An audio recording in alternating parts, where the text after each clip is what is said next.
السلام عليكم. اليوم غادي نشارك معكم الرايب الطبيعي بدون اضافات. كنحضروه بجوج مكونات فقط وكيجي ما شاء الله بنين بزاف، كيجي عاقد بحال هكذا مرايه، والمذاق ديالو ما نعاودش عليه. بغيتو تحضروه لوليداتكم اولا ديروه كمشروع، انا غادي نعطيكم جميع الاسرار النجاح ديال الرايب من اول تجربه، وحتى كيفاش تبيعوه الا بغيتو، كيفاش تحسبوا الثمن ديالو، وكيفاش تروجوا المشروع ديالكم الا بغيتو ديروه كمشروع.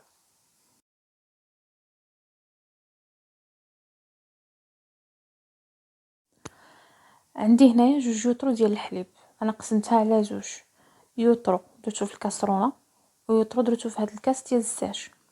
بغيتو ديروا يوترو نفس الشيء، يوترو غتقسموه على جوج، نص ديروه في الكاسرونه ونص ديروه في شي مول. المهم يعني نفس الطريقه غادي تمشيو عليها، نفس العبارات. هنا درت جوج يوترو ديال الحليب، يوترو درتو في الكاسرونه، غادي نضيف عليه السكر كيبقى على حسب الرغبه. ممكن ما ديريش كاع السكر للناس اللي كيبغيو بلا سكر، ممكن تضيفي بحال دابا انا كندير 6 7 ديال المعالق ديال السكر.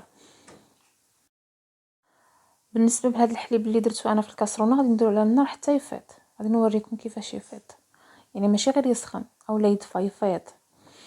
المهم بالنسبه للحليب اللي درناه اولا خليناه بارد، اللي درتو انا في هاد الكاس ديال الزيت، غادي نضيف عليه جوج علب ديال الياغورت اللي كيكون عاقد. انا درت ديال الفاني، استعملت هاد النوعيه، هاد لقيتو في بيم داير 2 دراهم، يعني اللي كتخدم كوموند هذا يسمى اقتصادي على ديال العادي كيكون 2 دراهم ونص. المهم يكون فاني ويكون عاقد بحال هكذا. هاد الماء اللي كيبان لكم هنا في الياغورت هو كيعاون باش يعقد لنا الرايب ديالنا. الاهم حاجه هو الياغورت يكون عاقد. انا غادي نضيف جوج ديال العلب، يعني علبه وحده في يطرو حليب. الا درتو يطرو حليب غديروا غير علبه وحده، انا درت جوج يطرو حليب دونك غندير جوج علب، جوج علب ديال الياغورت. غادي نضيف سكر نكهه الفاني، هذا يعني غير التنكيه، ممكن تستغناو عليه. وممكن تضيفوا يعني مثلا انا كندير كيس واحد في يطرو حليب، يعني الا درتو جوج يطرو حليب غديروا جوج اكياس. انا كانت باقي لي هنا في الطريق كيس واحد دونك درت غير كيس واحد ديال الفاني. ممكن ديروا اي فاني كتبغيوها ولا متواجده عندكم، وممكن تستغناو عليها كما قلت لكم كنتو تخدموا كوموند وما تخرجكمش في الحساب. هذا هو الحليب اللي درناه يغلي كما تشوفوا حتى يفيض، غادي يفيض كامل وعاد غادي نطفي عليه. مره كنحركو باش يذوب لنا داك السكر اللي درنا فيه. بالنسبه للياغورت اللي درناه مع الحليب بارد، حركناه مزيان، ضروري ما تخلطيه مزيان مع الحليب بارد، وعاد كنجي نفرغو فوق من الحليب اللي درناه سخون مزيان اولا فاض. دابا غادي نخلطوا المكونات مزيان مع بعضياتهم، يعني الحليب بارد اللي فيه الياغورت مع الحليب اللي سخون، نخلطوهم مزيان وصافي. وغادي نفرغوهم في القوالب اللي بغينا نديرو فيهم الرايب. انا استعملت هنايا هادو اللي ديجا كنبيعو فيهم. ضروري ما تلاحظوا ان الكيسان اولا هاد العلب اللي غادي ديروا فيهم الرايب يكونوا ناشفين وما فيهمش حتى نقطه ديال الماء. بالنسبه ليا انا يطرو ديال الحليب كيعمر ليا 5 ديال الكيسان، انا كنعمرهم مزيان.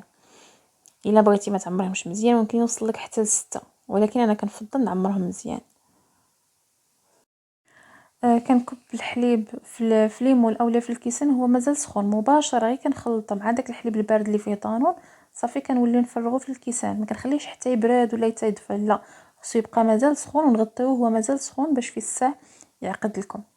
من بعد ما كنعمر الكيسان ديالي كاملين، كناخذ واحد المعلقه اولا واحد المصفات وكنحاول نحيد داك الكشكوشه اللي كتكون من الفوق، كنحيدها كامله باش في النهايه يجيكم واحد الرايبس داك الوجه ديالو مرايه، كيجي مرايه ما كيلقايش فيه الفقاعات اولا تلقاي فيها داك الكشكوشه باينه من الفوق، لا، كيكون كله رايب. هذاك اللي كيكون من الفوق غير كشكوشه كنحيدوه. غادي نغطيهم بالمغاطي ديالهم، ديجا هادو فيهم المغاطي ديالهم، نزيد عليهم واحد المانطا اولا كاشه، المهم شي حاجه اللي تكون سخونه، ونخليهم ليله كامله. انا كنوجده دابا في الليل نخليه ليله كامله، غنخليه في واحد البلاصه اللي ما يقيسها حتى شي حد، يعني اللي ما يبقاش يتهزز، ما يبقاش يتحرك، ما تبقاش كل مره تحركيه في بلاصه لبلاصه، لا، حطيه في المره الاولى حطيه في واحد البلاصه مطرفه وغطيه بواحد المانطا وخليه ليله كامله، سورتو الا كان الجو بارد. الا كان الجو سخون 5 ديال الساعات راها كافيه. المهم هو خصو يبقى من 5 ديال الساعات للفوق.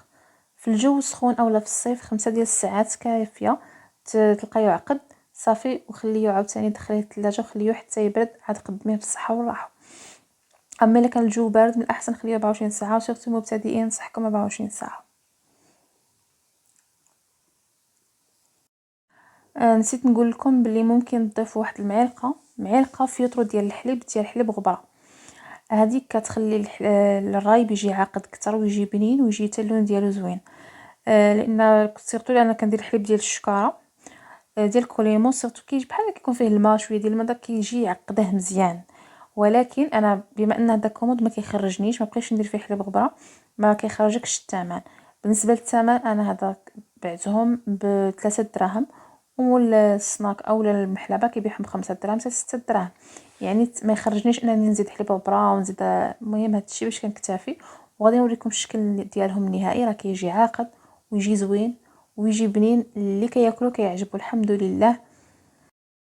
دائما باش تخرجي الثمن ديال البيع تحسبي المكونات اللي خسرتي في الرايب ولا في اي حاجه.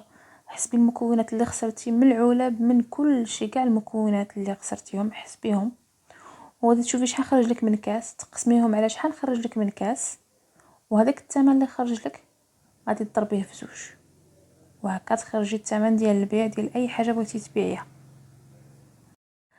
الا لاحظتوا انا راني درت اكثر من يوطرو. انا من بعد ما خليته ليله كامله غدا ليه الصباح كاملين درتهم في الثلاجه، اللي في الصني، اللي في هذاك كنت دايرتهم في داك البلاستيك، المهم كاملين درتهم في الثلاجه. كنخليهم واحد ساعه ساعتين حتى يبردوا. من بعد كنخرجهم، انا كنحيد لهم داك المغاطي كاملين وكنمسح لهم المغاطي ديالهم وكنرجعهم، لان كاين بحال كيطلقوا بحال ما كينديو. هنايا عندي التحليات، عندي التحليه ديال اوريو، التحليه ديال دانيت. البنات الا بغيتوا الفيديو كتبوها لي في التعليق، كتبوا لي الفيديو اللي بغيتوا نوجدوا لكم من بعد هذا، واش بغيتوا دانيت، واش بغيتوا التحيه ديال اوريو اولا التيراميسو، لانني في هذا الفيديو موجده حتى التيراميسو ما شاركتهاش معكم لانني ما صورتهاش.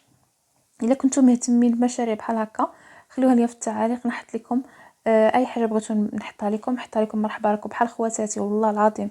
الحاجه اللي بغيتوها مرحبا والف مرحبا. عاونوني غير بدعوه الخير، هادشي اللي بغيت. الرايب حطيته لكم، ممكن ديروه لوليداتكم لديوركم في رمضان ولا من غير رمضان، الفطور ديال الصباح ولا الكوتي. المهم راه زوين بزاف، شي حاجه واعره ديال الدار ونقام اقتصادي. التحليات كذلك بغيت نحطهم لكم لديوركم وليداتكم اولا كمشروع بغيتو تخدموا بهم، كيتمشاو بزاف سورتو في الصيف. بالنسبه للطريقه ديال البيع راه غتحطي غير بحال هكذا، توجدي تصوري، تحطي في ستوري ديالك في جميع مواقع التواصل اللي عندك، حطي في ماركت بلس في الفيسبوك، وهكا غادي تشهري شويه بشويه. شوفي المحلات، شوفي المحلات بحال الحوانات لي ستاك، سوليهم واش بغاو ياخذوا عليك، وهكا تبداي وكتعرفي شويه بشويه وانت كتعرفي وانت كتبيعي.